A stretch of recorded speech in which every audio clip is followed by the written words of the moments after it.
We're aware that the authorities could catch up with us at any time. On our way to see another group of patients, we're warned that the Communist Party Internal Security is on our tail. We rapidly make our escape.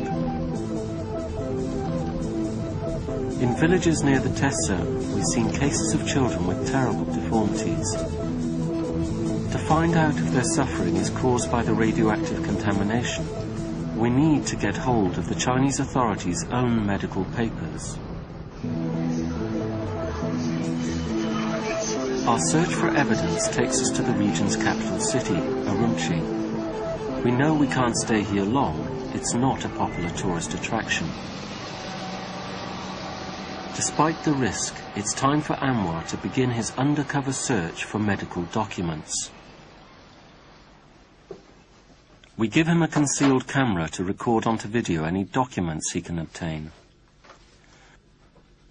To avoid creating any suspicion, Anwar tells the other medics he's researching a doctoral thesis on cancer.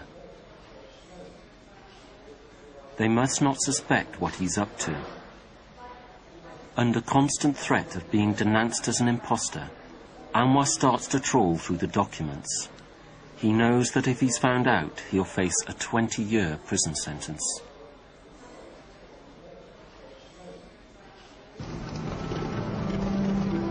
While he continues his search for statistics in Urumqi, we receive important news from a contact. In the south of Xinjiang province, there are senior doctors willing to talk to us. To avoid attracting any attention, we play at being tourists. What about the small ones? Then we hear from our contact. For the first time ever, doctors in Xinjiang are prepared to speak out about the effects of the nuclear tests on their region. They know they are taking a huge risk talking to foreigners. To protect them, their identities are heavily concealed. All I can say is that the chemotherapy department at the hospital is very, very busy. 90% of the patients have blood cancers or lymphatic cancers. Basically, cancer is everywhere in Xinjiang. The increase has been dramatic over the last 20 years or so, particularly in the south. We often see children here under the age of 12. They have lung cancer or liver cancer. We see both types in children of this age. The doctors confirm that cancers are rapidly increasing in Xinjiang. And what's even more disturbing, many of these cancers are among the young. This 26-year-old woman has bowel cancer, rare in a young person. But she lives in Korla, the nearest city downwind of the nuclear test site. The local hospital couldn't find what the problem was for a long time, and the pain gradually got worse and worse. So this is a recurrence? This isn't the first time you've been hospitalised? Yes. The first time I had an operation.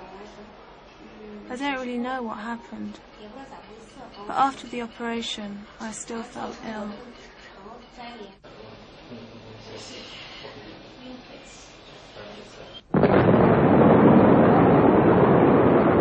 After radiation exposure, one of the cancers which appears most quickly is leukemia. If there are more people getting leukemia, it'll be a strong indication of the effects of the nuclear explosions.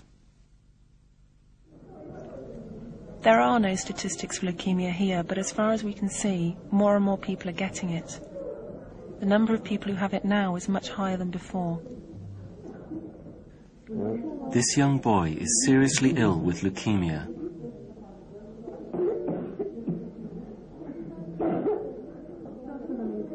His skin is covered in black marks as a result of the disease. Many families have children with blood cancers, but they can't go to hospital. Blood cancers are difficult and expensive to treat, so many people just die. Some of the people are diagnosed, but then realise they can't afford the treatment, so they leave.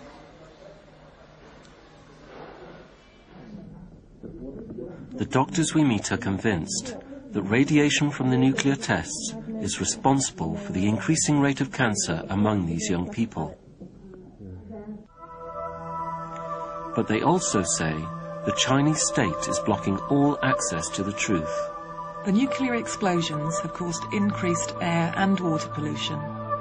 We can't do research into it. It's not allowed. We can't do any of the research.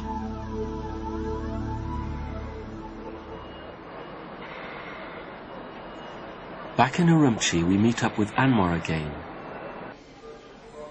He's managed to smuggle out a batch of documents from the hospital. Our excitement at getting hold of them is mixed with anxiety over the increased risk. Among Anwar's haul, there are many scientific papers on radioactive contamination from the nuclear tests. But they all contain the same blanket denials. According to the Chinese, the nuclear bombs did not cause any radiation contamination in the Silk Road towns, and there were no ill effects for the local population. But evidence from the international scientific community shows this to be untrue. Fallout from Chinese nuclear tests was detected 5,000 miles away, even in Britain. We spend the night sifting through piles of documents. Suddenly we get a break. A scientific paper from the epidemiology department of Xinjiang Medical College. It says that here in Urumqi, the largest city near the test zone, the number predicted to die from cancer is going to virtually double between 1993 and the year 2000. An extraordinary increase.